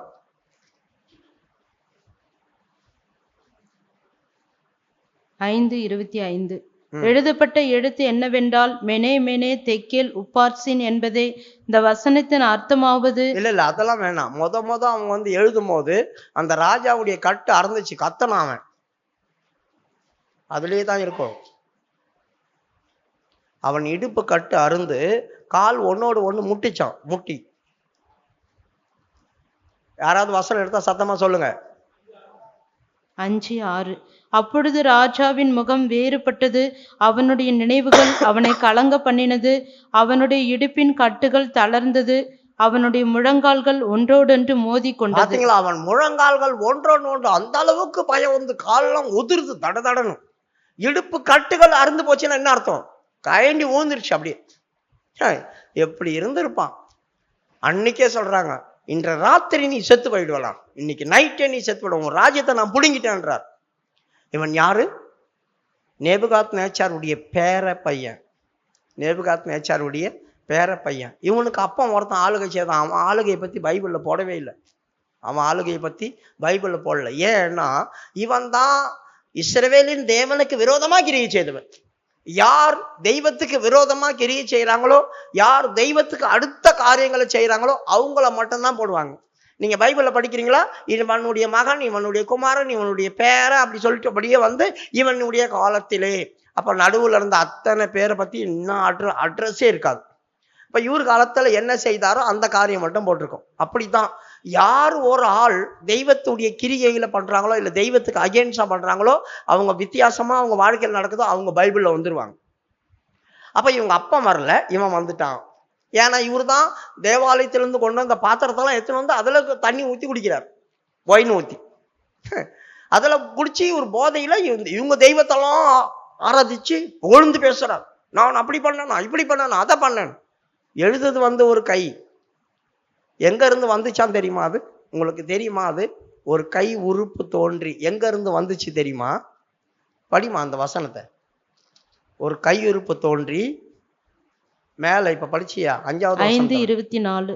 அப்பொழுது அந்த கையுறுப்பு அவரால் இல்ல ஒரு கையுறுப்பு தோன்றி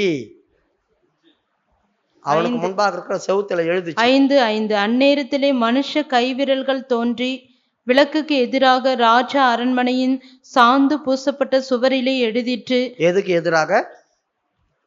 மறுபடியும் படிமா அந்த 5வது வசனம். அந்நேரத்திலே மனுஷ கைவிரல்கள் தோன்றி விளக்குக்கு எதிராக ராஜா அரண்மனையின் சாந்து. விளக்குக்கு எதிராக அப்படி சொல்லியிருக்கு. விளக்கு இல்ல, விளக்கு. இவங்க அந்த மீனோரா விளக்கெல்லாம் தூக்கிட்டு வந்தாங்களே, பாத்திரத்தை மட்டும் கொண்டு வரல, அந்த விளக்க கொளுத்தி அதுல கொளுத்திட்டானுங்க. 7 அகல் தேவாலயத்திலிருந்து கொண்டு வந்தாங்களா, அதை கொளுத்திட்டாங்க. அதை கொளுத்தி நெருப்பு எரியுது பாருங்க. அந்த நெருப்பு பயங்கரமா எரிஞ்சு அந்த நெருப்புல இருந்து ஒரு கை விரல் உண்டாகி தான் எழுதுச்சு. நெருப்புல தான் எழுதுச்சு. சும்மா சாதாரணமா ஒரு மனுஷன் கை உறுப்பு எழுதல. அந்த விளக்கு எரிய வச்சுட்டானுங்க இவனுங்க போதையில இருக்கிறானுங்க, விளக்க கொளுத்தி விட்டானுங்க. அது எந்த இடத்துல எரியணும்? ஆண்டவருடைய ஆலயத்துல எரிய வேண்டிய விளக்கு இப்ப இங்க எரியுது. அதனாலதான் ஆண்டவருடைய கைவரல் அந்த நெருப்புல இருந்து ஒரு கைவரல் தோன்றி மனுஷ கைவரல் மாதிரியே எழுதுது. விரல்ல எழுதுது, அங்க இருந்து நெருப்பா கொட்டுது. இப்ப மேனே மேனே தெக்கல் உபாசி, உன் ராஜ்யம் மட்டியிடப்பட்டுச்சுரா, தராசில வச்சுட்டா உன்னை அப்படி சொல்றார். நீ குறைவா காணப்படுற, அதனால இன்று ராத்திரியில நீ செத்து போயிடுவே, உன் ஆட்கள் பேடிகளை போல இருப்பாங்க. யாரு வந்தது அன்னைக்கு நைட்டு?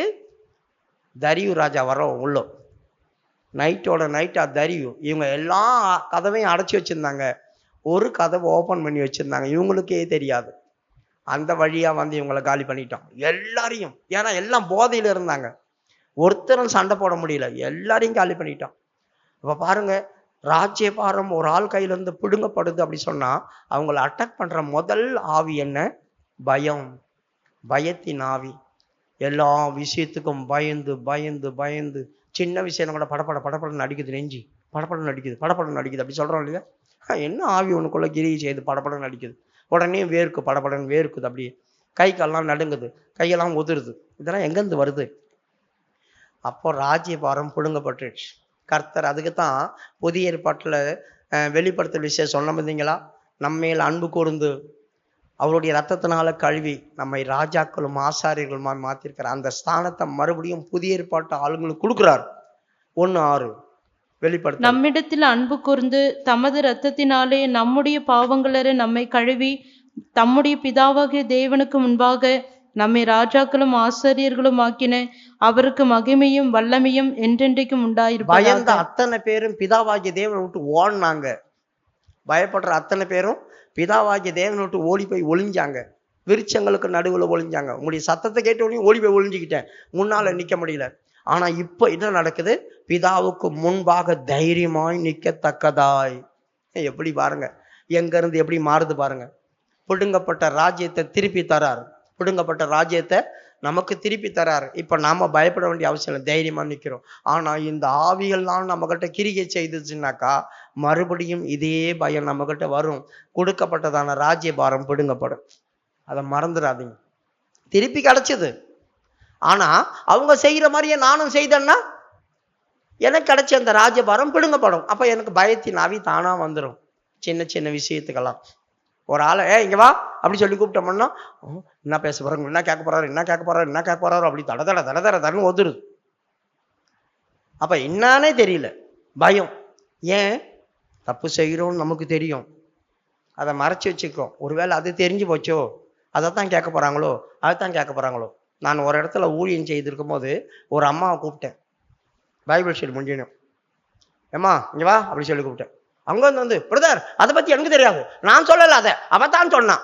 என்னம்மா உன் பையன் எப்படி இருக்கான், உடம்பு முடியலையேன்னு சொன்னியே, என்னாச்சு உன் பையனுக்குன்னு கேட்க போனா, என்ன நீ அவன் சொன்னா இவன் சொன்னா என்ன சொன்னான் அப்படின்னு கேட்டேன். அவத்தான் சொன்னான் அந்த மாதிரி, நான் சொல்லலை, எனக்கு சத்தியமா தெரியாது, ஏன்னா கேட்டேன்தான், எனக்கு தெரியாது. என்னம்மா உனக்கு தெரியாது, என்னம்மா சொன்னாவோ, அவளை கூப்பிடு. மாட்டிக்கிட்டா, அவளை வந்து மாட்டிக்கிட்டா. அவ என்ன சொல்றா, மூப்பத்தி தான் சொன்னான் எனக்கு தெரியாதுன்ட்டா. மூப்பத்தியை கூப்பிடு. அப்போ ஒரு லில்லின்னு ஒழிஞ்சு, வா வெளியே வா, எனக்கு தெரியாது, அந்த சிஸ்டர் தான் சொன்னிச்சு, இவங்க தான் சொன்னாங்க. அவங்க எத்தனை பேரு, 10 பேர் வந்து நிக்கிறாங்க முன்னால. கூப்பிட்ட உடனே அவங்களுக்கு பயத்துல என்ன பேசுறேன்னு தெரியாம எல்லாரையும் மாட்டி விட்டுருச்சு. ஒண்ணு விடாம எல்லாரும் வந்து நெல்லு. அப்புறம் முழங்கால் போட்டு மன்னிப்பிச்சுங்க, தெரியாம போயிடுச்சு. நடந்ததை நீ பாத்தியா, அப்படி நடந்துச்சா, பார்க்கல. அப்ப நீ ஏன் அதை சொன்ன? அவங்க சொன்னாங்க, நான் சொன்னேன்.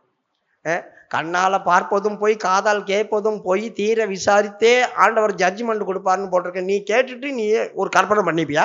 அவங்க சொன்னாங்க, அது உண்மையா இருக்குமோ நான் நினைச்சேன். எப்படி பாரு. அப்போ நீ பார்க்கவே இல்லை, கேட்டதை எப்படி நீ ஜட்ஜ்மெண்ட் பண்ணுவ? நீ எப்படி அதை ஒரிஜினல்னு சொல்லுவ? எனக்கு தெரியாது, அவங்க சொன்னாங்க அது உண்மையா இருக்கும் நான் நினைச்சேன். மகனை உங்களை என்ன பண்றது அப்படி கேட்டேன் நான். மன்னிச்சிருங்க, ஞாயிற்றுக்கிழமை எல்லாரும் சபையில எழும்பி மன்னிப்பு கேட்கணும் அப்படி சொல்லிட்டு.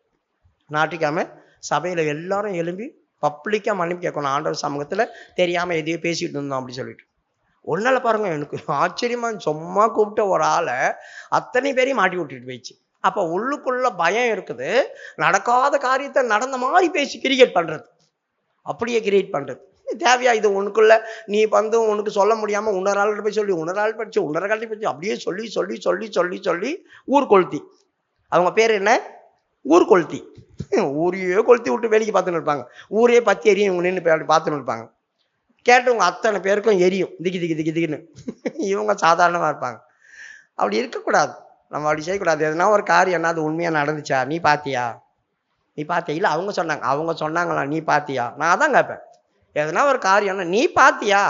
அவங்க சொன்னாங்க இவங்க சொன்னாங்கலாம் கிடையாது, நீ பாத்தியா கண்ணுல, அவ்வளவுதான்.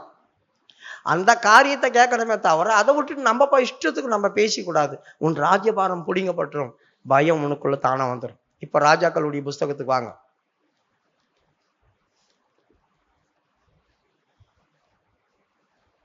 11வது வசனம், 11:11. ஆகையால் கர்த்தர் சாலோமோனை நோக்கி, நான் உனக்கு கட்டளையிட்ட என் உடன்படிக்கையையும் என் கட்டளைகளையும் நீ கை கொள்ளாமற் போய் இந்த காரியத்தை செய்தபடியினால் ராஜ்யபாரத்தை உன்னிடத்திலிருந்து பிடுங்கி அதை உன் ஊழியக்காரனுக்கு கொடுப்பேன்.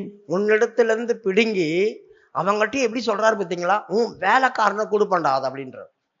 உங்ககிட்ட இருந்து பிடுங்கி யாருக்கிட்ட கொடுப்பேன்? உன் பிள்ளைக்கு கொடுப்பேன் அப்படின்னு சொன்னா கூட பரவாயில்ல. சரி, என்கிட்ட இருந்து பிடுங்கி என் பிள்ளைக்கு தானே தராரு, அதை விட்டுட்டு யாருக்கு தரார்? என் வீட்டுல வேலை செய்யற ஒரு வேலைக்காரன்.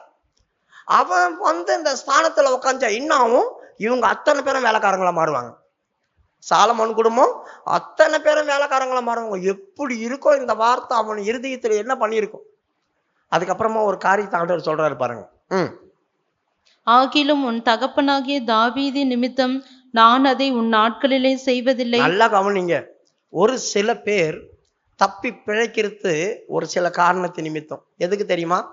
ஒரு சிலர் உண்மையும் உத்தமமா தேவனை பின்பற்றி இருப்பாங்க, பக்தி வைராக்கியம் உள்ளவங்களா இருந்திருப்பாங்க, யாருக்கும் சில தீங்குகள் செய்திருக்க மாட்டாங்க, பரிசுத்தவான்களை பயங்கரமா கனம் பண்ணியிருப்பாங்க, எதிர்த்து பேசி இருக்க மாட்டாங்க, எந்த ஒரு காரியமும் அவங்க வாழ்க்கையில நடந்திருக்காது. அப்படிப்பட்டவர்கள் சில பேர் இருந்தாங்க. அதனால்தான் தாவீது சொல்றான், பரிசுத்தவான்கள் என்னை கொட்டட்டும், அது என் தலைக்கு என்னவா இருக்குதா? சொல்லுங்க சத்தமா. இப்ப திட்டின உடனே பயங்கர டென்ஷன் ஆகுது, கோபம் வருது. போ சென்ட்ரல் பாஸ்கிட்ட போலாமா, சென்ட்ரல் பாஸ்கிட்ட போலாமா, எடுத்த உடனே திட்டுந்தக்கே சென்ட்ரல் பாஸ்கிட்ட போலாம் அப்படின்றாங்க. அவன் என்ன சொல்றான்? பரிசுத்தவான்கள் தலையில் கொட்டட்டும், அது எனக்கு என்னையா இருக்கு அப்படி சொல்றாங்க. அப்போ இப்படிப்பட்ட உத்தமர்கள், அவனுக்குள்ள 1000 தவறு இருந்துச்சு, அவனுக்குள்ள 1000 தவறு இருந்துச்சு. அவன் சொல்றான், என் சொத்து நான் சேர்த்து வச்சதான அத்தனையும் யாருக்கு? இந்த பூமியில இருக்கிறதான கர்த்தருடைய ஊழியக்காரங்களுக்கும் அவர்களுடைய மகாத்மாவுகளுக்கும் நான் சேர்த்து வச்சிருக்கிறேன். எனக்கும் என் பிள்ளைங்களுக்கும் நான் சேர்த்து வைக்கல, எனக்கும் என் பிள்ளைங்களுக்கும் சேர்த்து வைக்கல, இந்த பூமியில தியாகம் பண்ற மகாத்மாக்களுக்கு சேர்த்து வச்சிருக்கேன் அப்படி சொல்றான். சங்கீதத்துல படிச்சிருக்கீங்களா? படிச்சிருக்கீங்களா யாராவது? மகாத்மாக்களுக்கு நான் சேர்த்து வச்சிருக்கிறேன், அவர்கள் பரிசுத்தவான்கள், அவர்களுக்கு தான் என் சொத்து அப்படி சொன்னவன். அப்போ ஊழியக்காரங்களை எந்த அளவுக்கு கனம் பண்ணி வச்சிருக்கான் பாருங்க. ஒருத்தவன் சொல்றான், டேய் நீ இப்படி எல்லாம் பண்ண, இப்படி எல்லாம் பண்ண, அப்போ அவன் சாவணும், நீ தாண்டா அவன். கப்சுப்புன்னு ஆயிட்டார். செய்த தப்ப சொல்லி அவன் சாவணும்ன்றார். நீ தான் அந்த மனுஷன். அமைதியா உள்ள போனான். ஆனாலும் கர்த்தருக்கு நீ பயந்து நடக்கிறதுனால மரணம் இல்லை, ஆனா உன் வீட்டுல பட்டயம் வந்துடும் அப்படி சொல்லிட்டு அவன் போய் உள்ள அழுகுறான் பாருங்க. அவன் சொல்றான், ஒரு இரவு முழுதும் என் படுக்கையை நான் கண்ணீரினால நினைத்தேன். ஒரு இரவு முழுதும் அவன் அடி வாங்கினதுக்கெல்லாம் அவன், ஆண்டவர் ஏன் என்ன அடிச்சார், நீதியான நியாயத்தீர்ப்பு அப்படி சொன்னான். எடுத்தீங்களாமா? என் மகாத்மாவுக்களுக்கு. சங்கீதம் 16:3. பூமியில் உள்ள என் நெஞ்சமே நீ கர்த்தரை நோக்கி, தேவரீர் என் ஆண்டவராய் இருக்கிறீர், என் செல்வம் உமக்கு வேண்டியதா இராமல் பூமியில் உள்ள பரிசுத்தவான்களுக்கும் நான் என் முழு பிரியத்தையும் வைத்திருக்கிற மகாத்மாக்களுக்கும். எப்படி சொல்றான் பாருங்க ஊழியக்காரனே, பூமியில உள்ள பரிசுத்தவான்களுக்கும் என் முழு பிரியமும் அவங்க மேல வச்சிருக்கிறேன் நான். அந்த மகாத்மாக்களுக்கு தான் என் சொத்து. இந்த பணமும் வெள்ளியும் பொருளெல்லாம் உனக்கு தேவையில்லை ஆண்டவரே. அவர் வாங்கி என்ன பண்ண போறார்? அவருக்கு தேவையில்லை. இவங்க கட்ட கொடுத்தா எதுனா சபை கட்டுவாங்க, சபை விரிவாக்குவாங்க, சபைக்கு தேவையானது கிடைக்கும், எல்லா வசதிகளும் உண்டாகும். அதனால என்னுடைய சொத்தெல்லாம் உனக்கு இல்லை. இந்த பூமியில பரிசுத்தவான்களும் மகாத்மாவா இருக்கிறாங்களே, எனக்கு பிரியமானவர்கள், அவங்களுக்கு நான் கொடுப்பேன், அவங்களுக்கு நான் கொடுப்பேன், அவங்களுக்காக வச்சிருக்கிறேன். இப்படிப்பட்டதான ஒரு மனுஷன் ஆண்டவருக்குள்ள இருந்ததுனால அவனுடைய மகனை இப்ப தண்டிக்கிறார் ஆண்டவர். தண்டிக்கும் போது சொல்றார், டேய் உங்க அப்பன்னு முகத்தை பாக்குறேன். ஒரு சிலர் நம்மளை கூப்பிட்டு யாருன்னா சொன்னே, உங்க அப்பா ரொம்ப நல்லவரியா, அவர் முகத்தை பாக்குற மரியாதை இந்த மாதிரி இருக்காது, இனிமே அப்படி செய்யாத போ அப்படி சொல்ல. உங்க அப்பா மூஞ்ச பார்த்து நான் உன்னை விடுறேன் போ அப்படி சொல்றாங்கல்ல, அப்படித்தான் சொன்னார் ஆண்டவர் சாலமோனுக்கு. உங்க அப்பா செய்ததான காரியம் உங்க அப்பாவுக்கு நான் ஆணையிட்டு தந்திருக்கிறேன், அவன் என்கிட்ட உண்மையா நடந்தான், அது நிமித்தம் உன் காலத்துல அதை நான் புடுங்காம உன் பிள்ளை காலத்துல நான் செய்வேன். ஏன் இவன் பிள்ளைங்கிட்ட போறாரு? இவங்க பிள்ளைகிட்ட ஏன் போனார் ஆண்டவர்? ஏன்னா அப்ப ஆவிக்குரியவனா இருந்தான், புள்ள கொஞ்சம் டுபாக்கோர் ஆயிட்டான், சரியில்லை. அப்ப இவனுக்கு பிறக்கிறதான புள்ள எப்படி இருப்பான்? இவன் ஜீன்ல தானே வருவான், இவன் ஜீன்ல தானே வருவான். அந்த மாதிரி எத்தனை பேருக்கு சொல்லியிருக்காரு தெரியுமா? ஆகாப்புக்கு ஒரு முறை சொல்லியிருக்காரு, ஆகாப்பை நான் அழிப்பேன். உடனே அந்த வார்த்தையெல்லாம் கேட்ட உடனே அவன் என்ன பண்ணான்? ரேட்டு கொடுத்துறான். 1 ராஜாக்கள் 20வது அதிகாரத்துல இருக்க பாருங்க. ரேட்டு கொடுத்தான், கடைசி வசனம். ரேட்டு கொடுத்தி சாம்பல்ல உட்காந்து தாழ்மையாய் நடந்து கொண்டானா, தாழ்மையாய் நடந்து கொண்டான். உடனே தீர்க்கதரிசி கிட்ட சொல்ற ஆண்டவர், நீ போய் சொல்ல, அவன் எனக்கு முன்பாக தாழ்மையாய் நடந்து கொண்டான் பத்தியா, அதனால அவன் காலத்துல அதை செய்ய மாட்டேன், அவங்க பிள்ளைங்க காலத்துல அதை கொண்டு வருவேன் நான். அதுக்கப்புறமா அந்த தண்டனை இல்லைன்னு சொல்லாம அவன் காலத்துல செய்யாம அவன் பிள்ளைங்க காலத்துல நான் அதை கொண்டு வருவேன் அந்த அடியே அப்படி சொல்றாரு. ராஜாக்கள் 1 ராஜாக்கள் 21:27. 21, 27. ஆகாப் இந்த வார்த்தைகளை கேட்டபோது தன் வஸ்திரங்களை கிழித்து தன் சரீரத்தின் மேல் ரெட்டை போர்த்து கொண்டு உபவாசம் பண்ணி ரெட்டிலே படுத்து தாழ்மையாய் நடந்து கொண்டான். அப்பொழுது கர்த்தருடைய வார்த்தை திஸ்பியனாகிய எலியாவுக்கு உண்டாயிற்று. அவர், ஆகாப் எனக்கு முன்பாக தன்னை தாழ்த்தினதை கண்டாயா? அவன் எனக்கு முன்பாக தன்னை தாழ்த்துகிறபடியினால் நான் அவன் நாட்களில் அந்த பொல்லாப்பை வரப்பண்ணாமல் அவன் குமாரன் நாட்களில் அதை அவன் வீட்டின் மேல் வரப்பண்ணுவேன் என்றார். பாத்தீங்களா? அவன் நாட்கள்ல அது வர பண்ண மாட்டேன். இவன் பயங்கரமான ஆளு. இவங்க பிள்ளைங்களும் வித்தியாசமா இருப்பானுங்க. இவங்க பிள்ளைங்களும் வித்தியாசமா இருப்பாங்க. அதனால இவன் காலத்தை விட்டுட்டு அவன் காலத்துல கொண்டு வந்துடும். ஏன்னா இவர் தாழ்த்திட்டாரு. ரெட்டு உடுத்தி சாம்பல்ல நடந்து உபவாசம் போட்டு தாழ்மையாய் நடந்து கொண்டான். ஏன்னா செம்மடி உழப்போது. அதனால தாழ்மையாய் நடந்து கொண்டோன்னையும் அடுத்த நிமிஷம் என்ன பண்றான்? அவன் தாழ்த்திட்டான். உடனே சொல்றாரு, நீ தாழ்த்தினால நீ தப்பிச்சப்போ உன் பிள்ளைங்களை விட மாட்டேன், நான் அடிப்பேன் நான் அப்படி சொல்றாரு. ஆவிக்குரியவங்களா இருந்தா கூட விட மாட்டார். எசேக்கியா வியாதியா இருந்தான். எசேக்கியா ராஜா வியாதியா இருந்தான். அப்போ வியாதி சுகமாச்சு. வியாதி சுகமானோடனையும் சீரியாவுல இருந்து 2 பேர் வந்தானுங்க.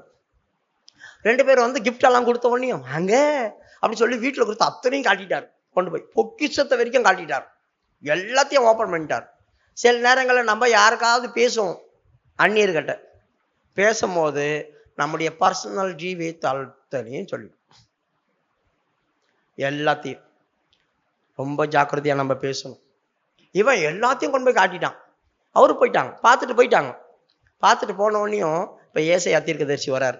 ஏம்பா, உங்க வீட்டில் 2 பேர் வந்தானுங்களே, அவனுங்க யாரு? சீரியாவில் வந்து வந்தாங்க. என்னெல்லாம் காட்டினேன், எல்லாத்தையும் திறந்து காட்டிட்டேன்றார். எல்லாத்தையும் திறந்து காட்டினேன். ஆமா, பொக்கிஷ சாலை வரைக்கும் திறந்து காட்டிட்டேன். போடா, ஒரு நாளைக்கு வருவானுங்க, எல்லாத்தையும் தூக்கிட்டு போலாம் போ அப்படி சொல்லிட்டேன். எப்போ? உன் காலத்துல இல்ல, உன் புள்ள காலத்துல.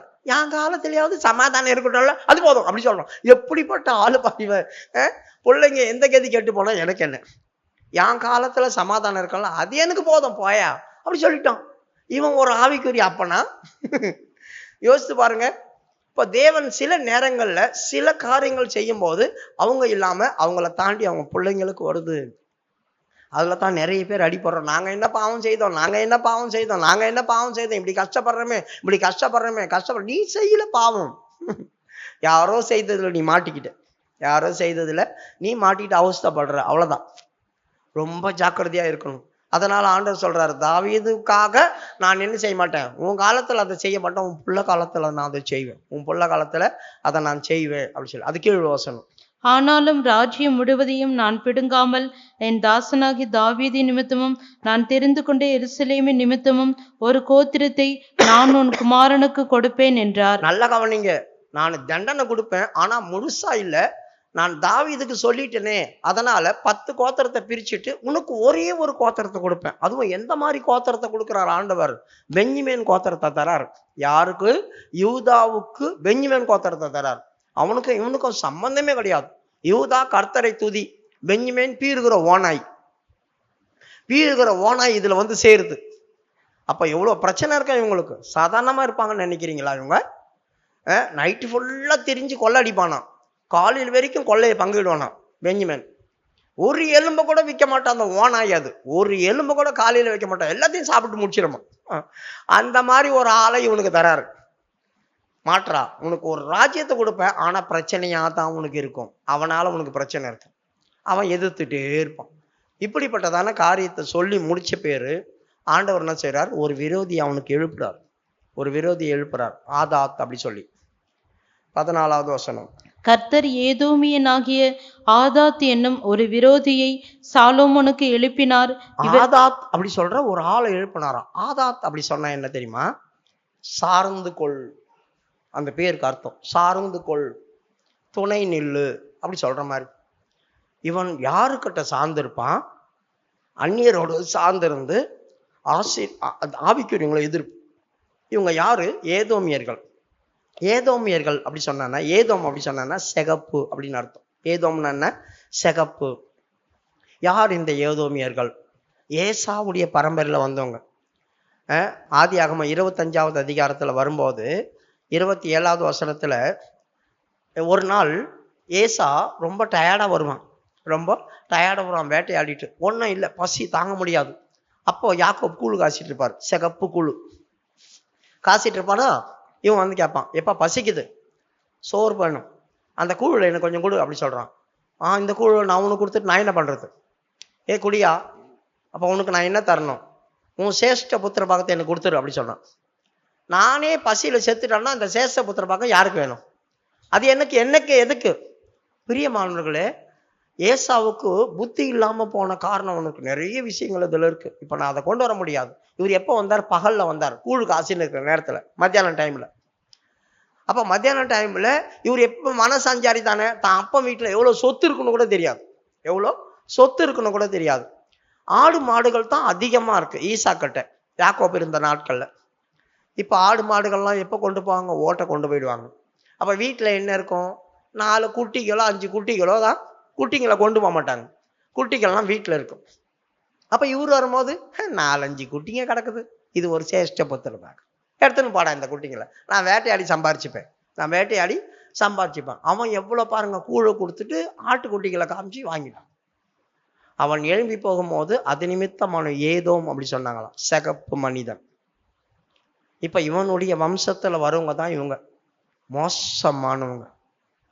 இவங்க சொல்றாங்க, பாழா வந்துட்டோம், பாழா போயிட்டோம், பாழா போனதெல்லாம் கட்டுவோமா வாங்க அப்படி சொல்லி கூப்பிடுறாங்க. இவங்க எழும்பி கட்டுறாங்க. ஆண்டவர் சொல்றாரு, மோசமானவன் நீ கட்டுறா, நான் இடிக்கிறேன் பாரு அப்படி சொல்றாரு. மல்கியாவுடைய புஸ்தகம் 1வது அதிகாரம் 4வது வசனம்.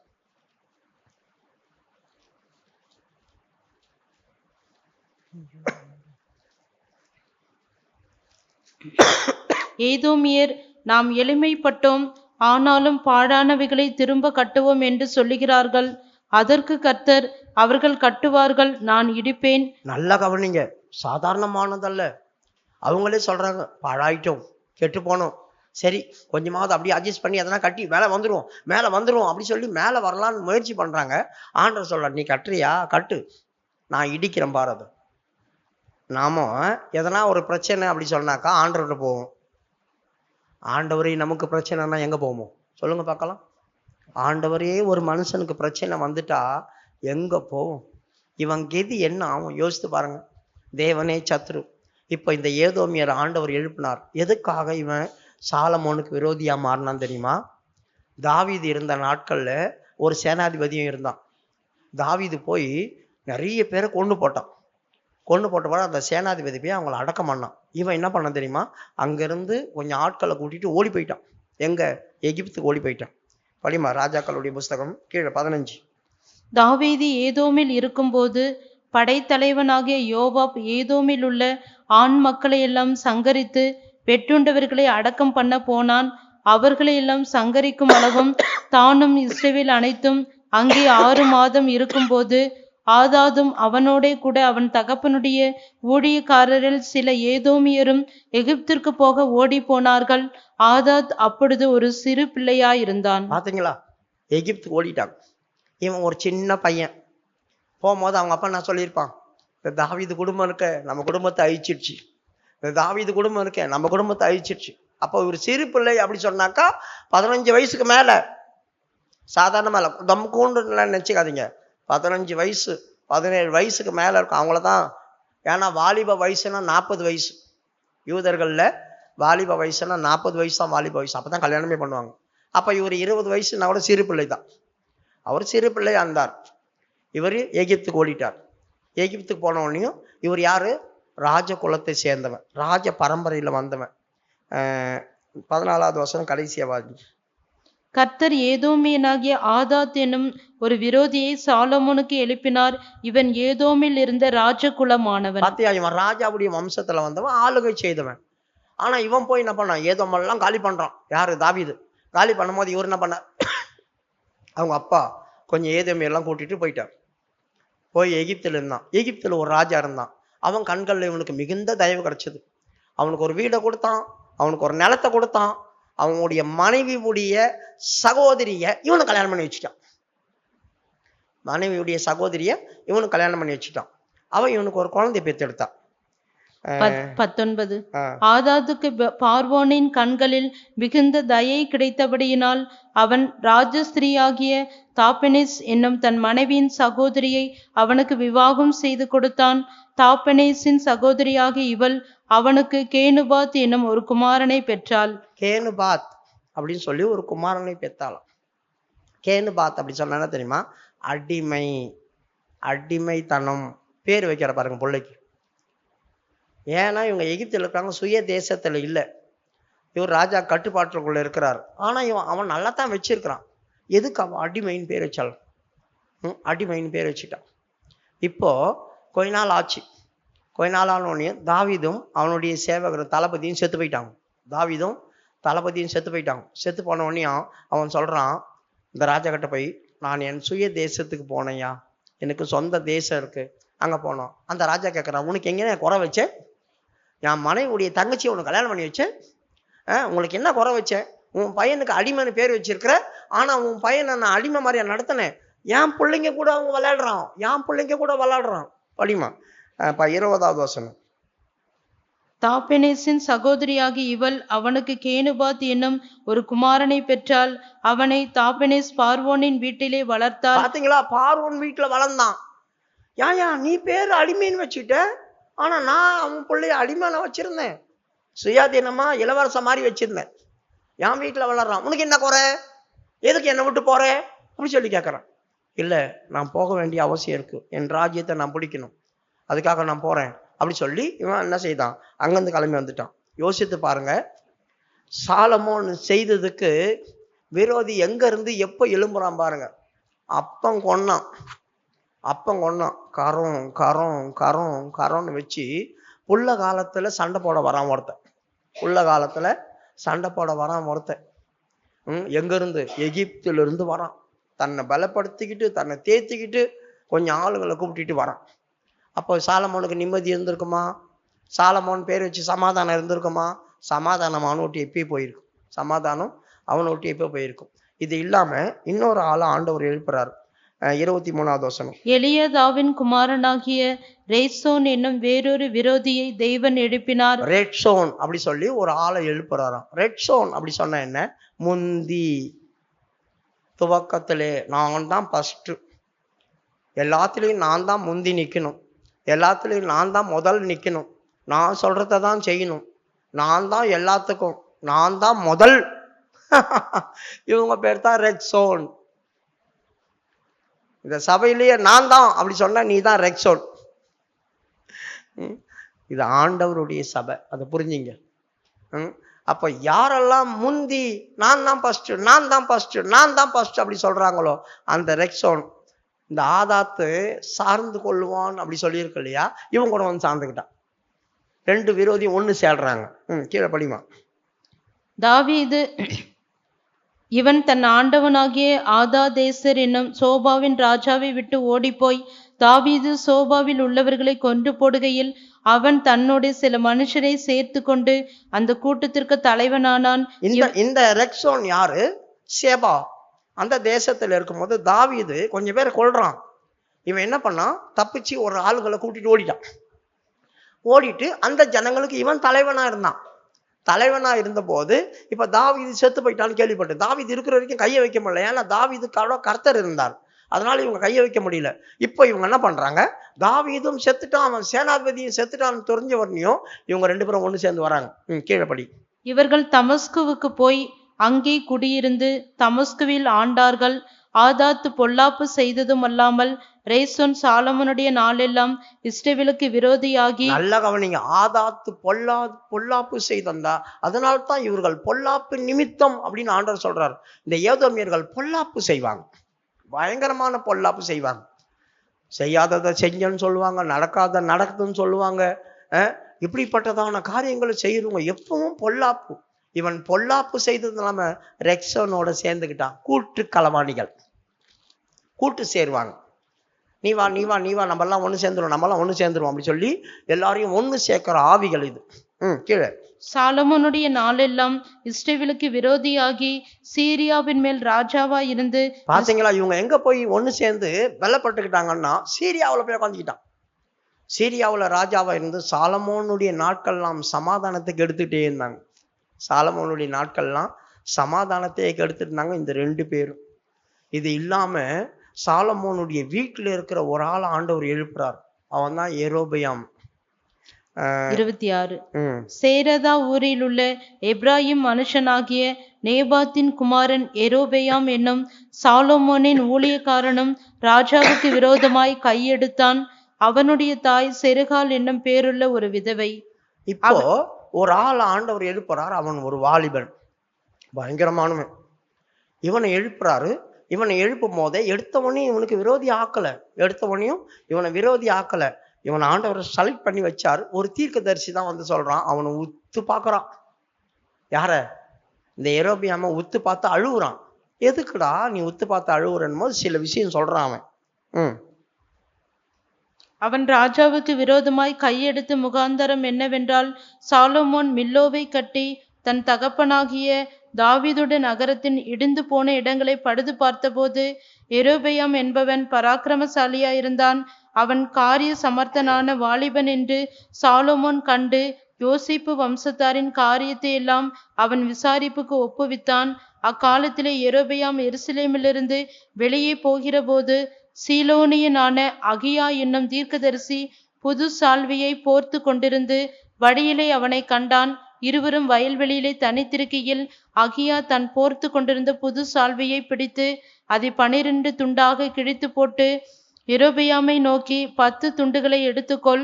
இஸ்ரவேலின் தேவனாகிய கர்த்தர் சொல்லுகிறது என்னவென்றால், இதோ நான் ராஜ்யபாரத்தை சாலொமோனுடைய கையிலிருந்து எடுத்து கிழித்து உனக்கு 10 கோத்திரங்களை கொடுப்பேன். நல்லா கவனிங்க. அவன் சால்வை கிழிச்சு 10 இவங்ககிட்ட கொடுத்து 2 தனியா எடுத்துட்டான். சாலமோன் கிட்ட இருந்து 10 கோத்திரத்தை பிடிங்க இவங்ககிட்ட தருவண்டா அப்படி சொல்லி. ஆனா இது யெரொபெயாம் கையில வந்துச்சுன்னு சாலமோனுக்கு தெரிஞ்ச உடனேயும் இவனை கொலை செய்ய பார்க்கறான். சாலமோன் தன்னுடைய வேலைக்காரன் தான் கொலை செய்ய பார்த்தான் சாலமோன். அதனால இவன் என்ன பண்ணான்? பயந்து எகிப்துக்கு ஓடிட்டான். சாலமோன் மரிக்கிற வரைக்கும் இவன் வரவே இல்லை. 39வது வசனம். இப்படி நான் இந்த காரியத்தின் நிமித்தம் தாவீதின் சந்ததியை சிறுமைப்படுத்துவேன், ஆகிலும் என்னாலும் அப்படி இராது என்று சொன்னான். 40வது வசனம். அதே நிமித்தம் சாலொமோன் யெரொபெயாமை கொல்ல வகை தேடினான். யெரொபெயாம் எழுந்து எகிப்திற்கு சீஷாக் என்னும் எகிப்தின் ராஜாவினிடத்தில் ஓடிப்போய் சாலொமோன் மரணமடைய மட்டும் எகிப்தில் இருந்தான். சாலமோன் சாவர வரைக்கும் அங்க இருந்தான். அதுக்கப்புறமா தான் அவனை கூட்டு வந்து 10 கோத்திரத்துக்கு ராஜாவாக்கிட்டாங்க. 10 கோத்திரத்துக்கு ராஜாவாக்கிட்டாங்க. ஆனா சாலமோனுக்கு என்னதான் செய்தாலும் தாவீது நிமித்தம் முழுசா அவனை அடிக்காம கொஞ்சம் போல இரக்கம் காட்டிக்கிட்டே இருந்தார். அந்த இரக்கத்துல தான் தப்பிச்சாங்க.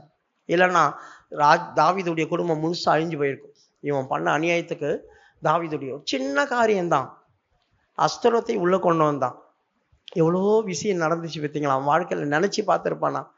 இந்த ஒரு விஷயத்தினால என் பொண்டாட்டிங்களை சந்தோஷப்படுத்தணும்னு நினைச்சு இப்படி ஒரு காரியத்தில் அகப்பட்டு ஆண்டவருக்கு சத்துருவா மாறிட்டேனே. என்னுடைய ராஜ்யமெல்லாம் பாதி போயிடுச்சு. 10 கோத்திரம் போய் இந்த எப்படி இருக்கும்? 2 கோத்திரத்தை வச்சு ஒரு என்னத்தை பண்ணுவார்? யோசித்து பாருங்க. அவன் எவ்வளவு துக்கப்பட்டிருப்பான். இந்த 3 பேரும் அவனை டார்ச்சர் பண்ணியிருப்பானுங்க.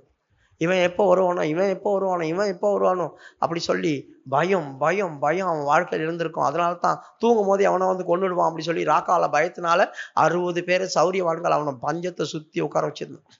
60 பேர் உட்கார வச்சு அவன் தூங்காம மூச்சுட்டே கிடப்பான். இவனுக்கு எதனா பண்ணிடுவானுங்க அப்படி சொல்லி. எவ்வளவு பாரு பயங்கரம். கண்களை மூடுவோமா? நாம் நினைக்கிற மாதிரி இல்லை வேதம். நம்முடைய நினைவுகளுக்கு அப்பால் பட்டது. எந்தெந்த ஆவியெல்லாம் எப்படி கிரியை செய்யணும்னு தெரியாது. நாம் செய்யறதான சின்ன காரியத்தை நிமித்தம் பெரிய பாதிப்பை நம்ம சந்திப்போம். மோசமான நிலவரத்துக்குள்ள நம்ம போயிடக்கூடாது. பிரியமானவர்களே, கர்த்தருடைய சமூகத்துல எவ்வளவு தாழ்த்த முடியுமோ அப்படி தாழ்த்தி பழகு. தாழ்மை உள்ளவனுக்கு கர்த்தர் கிருபை தருவார். தாழ்மை உள்ளவங்களை தான் கர்த்தர் உயர்த்துவார். தாழ்மை என் வாழ்க்கையில இல்லாம போயிடுச்சு அப்படி சொன்னா நான் எல்லாத்துக்கும் எதிர்த்து நிற்பேன். வசனங்களுக்கு கீழ்ப்படிய மாட்டேன். சகலத்துக்கும் நான் எதிர்த்து நிற்கக்கூடியவனா மாறிடுவேன். அதுக்கப்புறமா என் ஜீவியத்தில் என்ன நடக்கும்? கர்த்தர் எனக்கு சத்துருவா மாறுவார். நானே விழுந்து போச்சு எழுப்பி கட்டுவோன்னு நினைச்ச கூட கர்த்தர் என்னை இடிப்பார். கர்த்தர் இடிப்பார். ஊழியக்காரனா இருந்தாலும் சரி, எனக்கும் அதே கதி தான். யாரா இருந்தாலும் சரிதான். எனக்கும் அதே கதி தான். அப்படிப்பட்ட ஒரு சூழ்நிலை நமக்கு வரவே கூடாது. இந்த அஸ்தரோத்து நிமித்தம் இஸ்ரவேல் ஜனங்கள் பட்ட பாடுகள் இருக்கே, கொஞ்சம் நஞ்சம் இல்லை. பயங்கரமான காரியங்களை அவங்க அகப்பட்டுச்சு. இன்னும் பாகால் நிமித்தம் அவங்க பட்ட கஷ்டத்தை கேட்டிங்கன்னா அவ்வளோதான், ஒரு மாதிரி ஆயிடுவீங்க நீங்கள். அவங்களால என்னெல்லாம் சபிக்கப்பட்டு போனாங்க, இவங்க எப்படியெல்லாம் சாபத்தை வாங்கினாங்க. உங்கள் வாழ்க்கையில் கண்டிப்பாக இந்த மெசேஜ் எல்லாம் சில நேரங்களில் உங்களோடு பேசி உங்களை மாற்றோன்னு நான் விசுவாசிக்கிறேன். பவுல் சொல்கிற மாதிரி விசுவாசித்தேன் ஆகையால் பேசுகிறேன். மாற்றோம், என் வார்த்தைகள் உங்களை மாற்றும், சுபாவத்தை மாற்றும். அந்த விசுவாசத்தில் தான் நான் பேசிகிட்டே இருக்கிறேன். உங்களெல்லாம் அப்படியே கொண்டு போய் நரகத்தில் தள்ளி கர்த்தர் உங்களை நாசம் பண்ணட்டும் அடித்து அதுக்காக பேசலை. எப்படியாவது தூக்கி வெளியே கொண்டு வந்துடணும், எப்படியாவது மாற்றணும், எப்படியாவது திரும்பணும். கர்த்தர் இவங்களை தூக்கி எடுக்கணும், இறக்கம் கிடைக்கணும். அதுக்கு தான் இப்படிப்பட்ட வார்த்தைலாம் பேசிகிட்டே இருக்கிறோம். இதெல்லாம் உங்களுக்கு கிடைக்கவே கிடைக்காது. இதெல்லாம் உங்களுக்கு கிடைக்காது. கிடைக்கும் போது உட்கொள், கிடைக்கும் போது பிடிச்சிக்கொள். செவிடன் காதில் சங்கோதர மாதிரி இந்த காதில் விட்டு அந்த காதில் விட்டு போயிட்டே இருக்காது. தப்பிக்கணும்னா வசனம்தான். சத்தியத்தை அறிவீர்கள், சத்தியம் உங்களை விடுதலையாக்கும். சத்தியம்தான் ஒரு மனுஷனை விடுதலையாக்கும். கண்களை மூடுவோம், கர்த்தர் கையில் ஒப்பு கொடுங்க.